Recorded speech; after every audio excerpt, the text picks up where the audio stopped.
Hi, today we're with Dr. Abby Bleistein of Healthful Life MD, and we received a lot of questions about the keto diet. And I was hoping that Dr. Abby could tell us a bit more in general.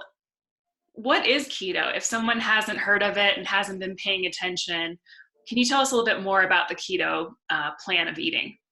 Yeah, so a keto pattern of eating is actually when you eat less than 50 grams of carbs a day. And so what that looks like in real food is it's equivalent to maybe eating an apple and a slice of bread is all the carbs that you get for a whole entire day. And that's it. And the induction phase, the early phase of keto to get you in what's called ketosis is actually less than 20 grams of carbs a day. So less than eating a whole apple once a day in terms of all your carbohydrates for the day, and the remainder is just protein and fat. So that's kind of what keto looks like. And I know that people seem to like it. It seems from things that these online Facebook groups about keto, that there's a jumpstart effect to keto that people really enjoy. But I was hoping you could tell us maybe what the groups won't talk about, which is some of the disadvantages of eating keto. Yeah. And so keto itself, that nutrition pattern, definitely is effective early on for weight loss. People lose weight pretty easily, and you're not hungry when you're eating that way. So eating high protein, high fat, you tend not to be hungry. The things that worry me, though, is that it's not really sustainable long term. So there's some people who do great on it and it feels great, but a lot of people, it just is not sustainable for long term. The other concerns that I have is for your health in general. So keto overall does not seem to have negative effects, in terms of cardiovascular risk, but definitely over time, it could be a problem in other ways. So we know that eating high amounts of processed meat and red meat actually increases your risk for cancer. And there are some studies that indicate eating lots of protein, and particularly branched chain amino acids, could lead to insulin resistance, which is a precursor to diabetes. So those are some of my worries about keto as a nutritional plan in general for weight loss. Okay.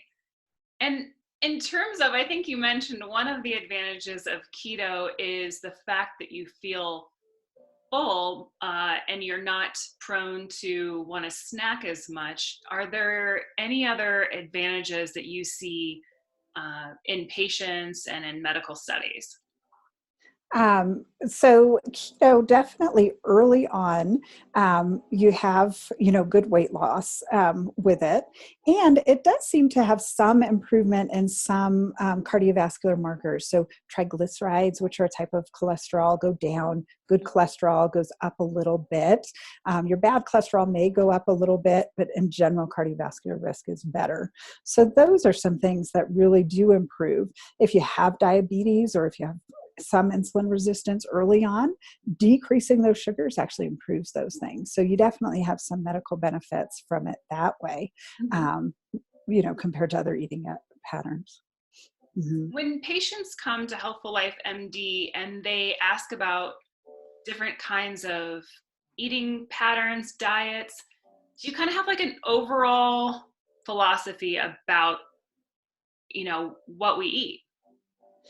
Yeah, definitely I do. And so in general, I don't believe in things that sort of say, oh, you have to cut out, these huge groups of food or food groups and stuff. I think in general, you're going to be healthier. You're going to have better success if you eat real food, if if you decrease processed food in your diet, limit simple sugars, but also find a pattern of eating that is healthy, but feels natural to you so that it's sustainable long term, right? So some of these things may not feel natural and it's just not going to last. So I think you're going to be better off. And I think my patients are more successful when they really find an eating pattern that fits in well with their lifestyle. That makes sense. It can't be a scarcity mindset. We have to think about adding all of those good foods, rather than just limiting ourselves from what we maybe have grown used to. I talked to a friend who ate a lot of American Dream, and her kids were like, "You are going to town on that." And I mean, we all have our things that we like to eat. So Absolutely. No, I think that's definitely true. And when we're sitting quarantined, right, that makes it harder to stay away because of stress and, you're around the kitchen, you have lots of triggers to eat.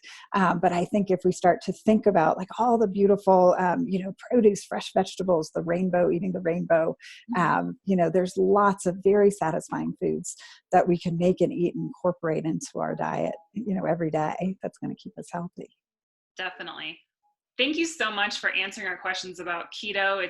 It's one that we get a lot, and I look forward to getting some more submissions.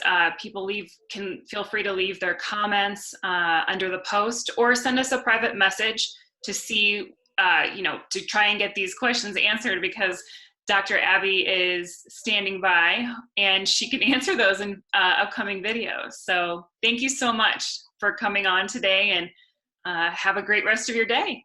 Thank you. You too. Take care. Take care.